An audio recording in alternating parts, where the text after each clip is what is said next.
अस्सलामु अलैकुम वरहमतुल्लाहि वबरकातुहू। अल्हम्दुलिल्लाहि कफ़ा व सलामुन अला इबादिहिल्लज़ीना इस्तफ़ा, अम्मा बाद। मोहतरम नाज़रीन इकराम, आसान दर्स कुरान के अंदर 16वें पारे का 13वां रुकू है, जिसके अंदर सूरह ताहा सूरह नंबर 20 में 13 आयतें हैं। आयत नंबर 77 से आयत नंबर 89 तक। औज़ु बिल्लाहि मिनश शैतानिर रजीम, बिस्मिल्लाहिर रहमानिर रहीम। वलक़द औहैना इला मूसा अन अस्रि बिइबादी फ़ज़रिब लहुम तरीक़न फ़िल बहरि यबसन ला तख़ाफ़ु दरकम वला तख़शा। और हमने मूसा अलैहिस्सलातु वस्सलाम की तरफ वही की कि हमारे बंदों को रातों रात निकाल ले जाइए, फिर उनके लिए समुंदर में लाठी मार कर सूखा रास्ता बना दीजिए, फिर आपको न तो फ़िरऔन के आप पकड़ने का डर हो और न ही डूबने का डर हो। फ़अतबाहुम फ़िरऔन बिजुनूदिही फ़ग़शियहुम मिनल यम्मि मा ग़शियहुम। फिर फ़िरऔन ने अपने लश्कर के साथ मूसा अलैहिस्सलातु वस्सलाम और उनके मानने वालों का पीछा किया, तो समुंदर की मौजों ने उन्हें अपनी लपेट में ले लिया। वअज़ल्ल फ़िरऔन क़ौमहु वमा हदा। और फ़िरऔन ने अपनी कौम को गुमराह कर दिया और उन्हें सीधा रास्ता नहीं दिखाया। या बनी इसराईल क़द अंजयनाकुम मिन अदुव्विकुम ववअदनाकुम जानिबत तूरिल अयमन वनज़्ज़लना अलैकुमुल मन्न वस्सलवा। ऐ बनी इसराइल, बेशक हमने तुम्हें तुम्हारे दुश्मन यानी फ़िरऔन से निजात दी और तुमसे तूर पहाड़ के दाहिने तरफ आने का वादा किया और तुम्हारे लिए मन और सलवा उतारा। कुलू मिन तय्यबाति मा रज़क़नाकुम वला ततग़ौ फ़ीहि फ़यहिल्ल अलैकुम ग़ज़बी वमन यहलिल अलैहि ग़ज़बी फ़क़द हवा। अल्लाह ने बनी इसराइल से कहा, हमने तुम्हें जो अच्छी यानी पाकीज़ा रोज़ी दी है उसमें से खाओ और उस बारे में हद से आगे न बढ़ो, वरना तुम पर मेरा गज़ब यानी गुस्सा उतरेगा, और जिस पर भी मेरा गज़ब गुस्सा उतर जाता है वह हलाक को बर्बाद हो जाता है। व इन्नी लग़फ़ारुन लिमन ताब व आमन व अमिल सालिहन सुम्मा इहतदा। अल्लाह ने कहा, बेशक मैं उसे बहुत माफ़ करने वाला हूँ जो तौबा करे और ईमान लाए और जो नेक अमल करता रहे फिर सीधे रास्ते पर जमा रहे। वमा आजलका अन क़ौमिका या मूसा। और जब मूसा अलैहिस्सलातु वस्सलाम कोह तूर पर अपने लोगों से पहले चले आए तो अल्लाह ने उनसे कहा, ऐ मूसा, तुमने अपनी कौम से पहले आ जाने में कितनी जल्दी की। क़ाल हम उलाई अला असरी वाजिल्तु इलैका रब्बी लितर्ज़ा। मूसा अलैहिस्सलातु वस्सलाम ने कहा, वो लोग मेरे पीछे ही आ रहे हैं और मेरे रब, मैंने तुझ तक आने में जल्दी की ताकि तू खुश हो जाए।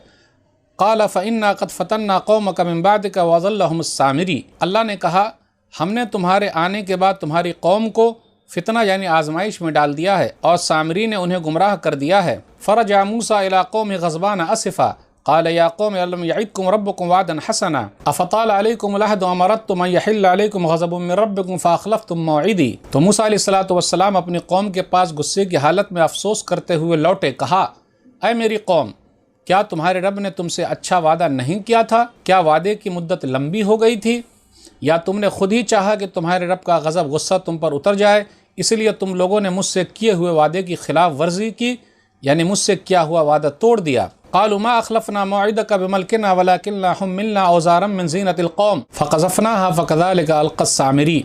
बनी इसराइल कहने लगे, हमने अपनी मर्ज़ी से आपके वादे की खिलाफ वर्जी नहीं की, बल्कि क़िब्ती कौम के ज़ेवरात हम पर लाद दिए गए थे जिन्हें हमने आग में डाल दिया है। फिर इसी तरह सामरी ने भी ज़ेवर को आग में डाल दिया है। फ़अख़रज लहुम इजलन जसदन लहू ख़ुवार फ़क़ालू हाज़ा इलाहुकुम व इलाहु मूसा फ़नसी। फिर सामरी ने इन ज़ेवरात से एक बछड़े का जिस्म बना कर निकाला जिससे गाय या बैल जैसी आवाज़ निकलती थी। तो सामरी के मानने वालों ने बनी इसराइल से कहा, क्या यही तुम्हारा माबूद है और मूसा का भी माबूद है? लेकिन मूसा भूल गए हैं, यानी इसलिए तूर पहाड़ पर चले गए हैं। अफ़ला यरौन अल्ला यरजु इलैहिम क़ौलुन वला यमलिकु लहुम ज़र्रन वला नफ़अ। अल्लाह ने कहा, क्या वो लोग देखते नहीं कि बछड़ा गाय का बच्चा उनकी किसी बात का जवाब नहीं देता और वो बछड़ा उन लोगों को फ़ायदा या नुकसान पहुँचाने की ताकत भी नहीं रखता है। नाज़रीन इकराम, आसान दर्स कुरान के अंदर आज 16वें पारे का 13वां रुकू है, जिसके अंदर 13 आयतें हैं।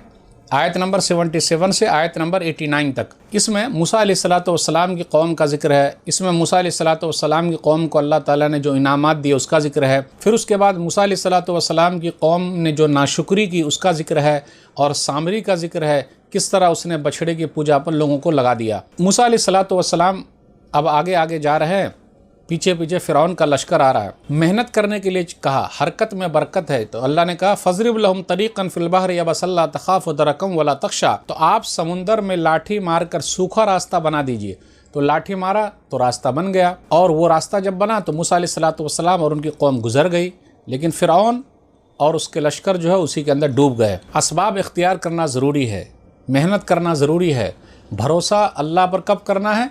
जब हम और आप कोशिश कर लें, उसके बाद अल्लाह पर भरोसा करें। कभी भी ये ना कहें कि बस हमारे काम पर भरोसा नहीं, اللہ پر بھروسہ لیکن محنت فل کرنی ہے۔ اب اس کے بعد اللہ تعالیٰ نے ذکر کیا آیت نمبر 80 اور 81 پر غور کیجئے، فرعون سے نجات دی، تذکرہ ہے بنی اسرائیل کا کہ ان لوگوں کو فرعون سے نجات دی۔ پھر اسی طرح من اور سلوا اتارا۔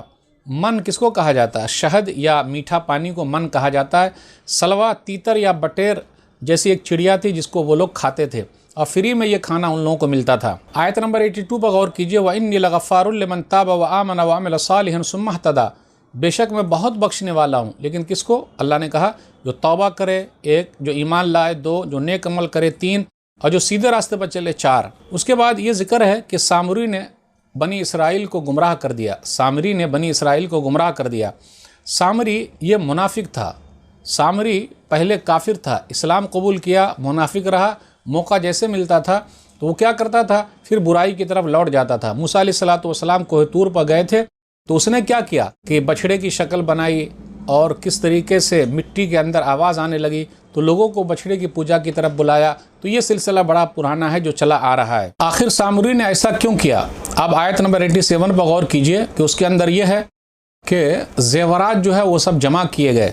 بنی اسرائیل نے موسیٰ علیہ السلام سے کہا کہ اس لمبے سفر میں زیورات کا بوجھ ہم لے کر نہیں جا سکتے، اس لیے پگھلا کر اس کی اینٹیں بنا لی جائے تاکہ دوسرے سامانوں کے ساتھ گدھوں اور بیلوں پر لاد دیا جائے۔ اس طرح ہم لوگوں نے اپنے زیورات پھینکے، سامری نے بھی پھینکا۔ سونے کو پگھلانے کا کام سامری کا تھا، اس نے اینٹیں نہ بنا کر بچھڑے کی شکل دے دی، وہ تانبے کو یا اس زیورات کو بچھڑے کی شکل دے دی اور ایسا کرتب دکھایا کہ اس میں سے آواز بھی نکلتی تھی اور کہنے لگا یہی اللہ ہے جو اوتار بن کر بچھڑے کی شکل میں پرکٹ ہو گیا ہے، یعنی خود بخود بن گیا ہے۔